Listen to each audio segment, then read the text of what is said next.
Halo Sobat Sosial, salam sip, santun, integritas, profesional. Saya pendamping Kecamatan Kombi akan membahas modul 3 pencegahan dan penanganan stunting melalui pemenuhan kesejahteraan ibu hamil. Di dalam sesi 2, mendukung ibu hamil mengakses informasi dan layanan yang tepat. Pertama, dukungan yang diberikan oleh suami kepada istrinya selama menjalankan kehamilan agar suami atau calon bapak memahami pertumbuhan janin untuk mencegah stunting. Suami diharapkan semakin memahami akan kondisi istri dalam masa kehamilan dan memahami tanda dan gejala bahaya kehamilan, dan suami memahami cara merawat istri pasca persalinan. Dan dukungan kedua adalah dukungan dari keluarga untuk ibu hamil, karena sangatlah penting untuk menjadi motivasi dan penguat baik yang berupa empati, dan segala bantuan ini sebagai bukti perhatian dan kasih sayang suami, orang tua, dan orang-orang terdekat ibu hamil agar dapat mengalami proses kehamilan sampai persalinan dengan sehat dan lancar. Dukungan yang lain yang bisa kita berikan kepada ibu hamil adalah dengan cara mencari informasi yang tepat untuk mendukung kehamilan. Berbagai informasi tentang kehamilan dan persalinan tersebar di masyarakat melalui media cetak atau elektronik.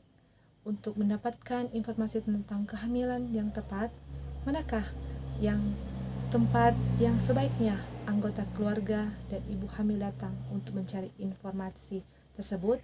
Pertama, kelas ibu hamil. Manfaat kelas ibu hamil bagi ibu hamil dan suami ada beberapa. Pertama, berbagi pengalaman dengan calon ibu lainnya.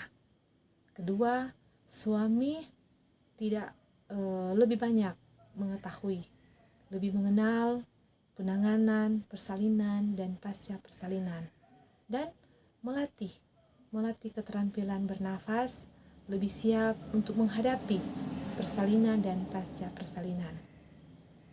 Kedua, informasi yang kita dapat yang kedua adalah posyandu atau puskesmas. Manfaat untuk mengunjungi posyandu ini, kita memperoleh informasi dan pelayanan kesehatan bagi ibu hamil, bayi, dan anak balita, dan pertumbuhan dan perkembangan anak balita terpantau dan tercatat dalam buku KIA, sehingga dapat mencegah masalah gizi, salah satunya stunting, dan juga dapat dibagikan pengetahuan dan pengalaman tentang kesehatan ibu hamil baik dari bayi dan anak balita. Dan untuk dapat informasi ketiga di dalam P2K2 atau pertemuan peningkatan kemampuan keluarga. Pertemuan ini diberikan oleh pendamping PKH kepada keluarga penerima manfaat atau KPM yang bertujuan untuk meningkatkan pengetahuan terkait kesehatan, pendidikan, keuangan, kesejahteraan kesos, dan perlindungan anak. Di sini ada beberapa pertanyaan fakta atau mitos. Pertama, ibu hamil boleh berhubungan intim. Ini adalah fakta bahwa hubungan seksual tidaklah membahayakan bayi di dalam kandungan, karena bayi ini terlindung oleh kantong dan cairan ketuban, otot rahim yang kuat, serta lapisan lendir tebal dan mulut rahim. Dan kedua, pertanyaan kedua ini adalah ibu hamil tidak boleh makan nanas. Ini adalah mitos. Kenapa? Karena buah ini aman dan sehat untuk dikonsumsi selama kehamilan. Bahkan tidak ada bukti medis yang mendukung pernyataan bahwa nanas ini membahayakan ibu dan janin. Dan pertanyaan ketiga, ibu hamil tidak boleh makan telur dan ikan karena berbau amis. Ini adalah mitos. Kenapa? Ibu hamil ini disarankan untuk konsumsi makanan yang mengandung protein seperti daging, ikan, telur, kacang-kacangan, dan makanan yang syarat kalsium seperti susu dan yogurt. Dan pertanyaan keempat, ibu hamil boleh berolahraga. Ini adalah fakta. Kenapa? Olahraga ini memberikan banyak manfaat untuk ibu hamil. Salah satunya untuk memudahkan persalinan. Tetaplah berolahraga seperti biasa selama Anda nyaman dan jangan sampai terlalu lelah. Sahabat sosial, pentingnya di dalam kita mendukung ibu hamil, mengakses informasi sangatlah penting dilakukan oleh suami dan anggota keluarga.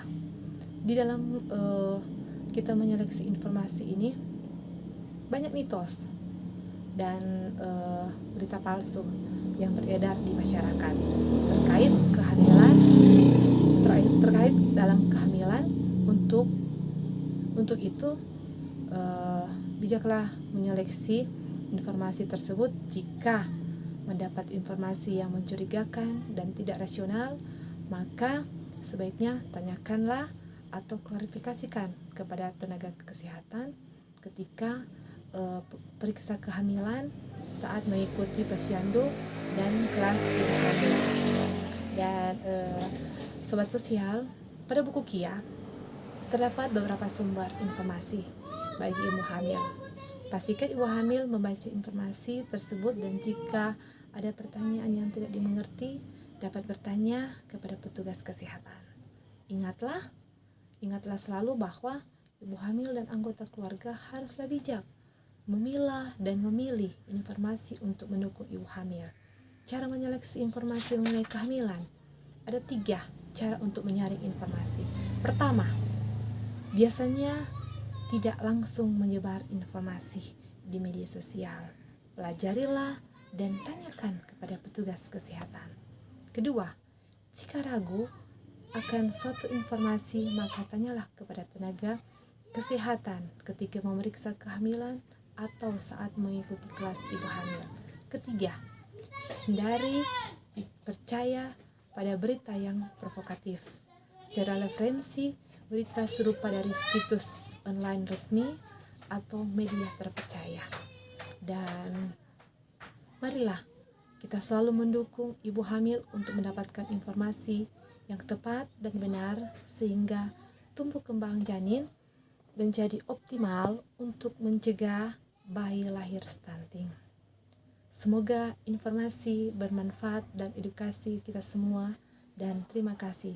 Salam sosial, salam PKH Indonesia hebat.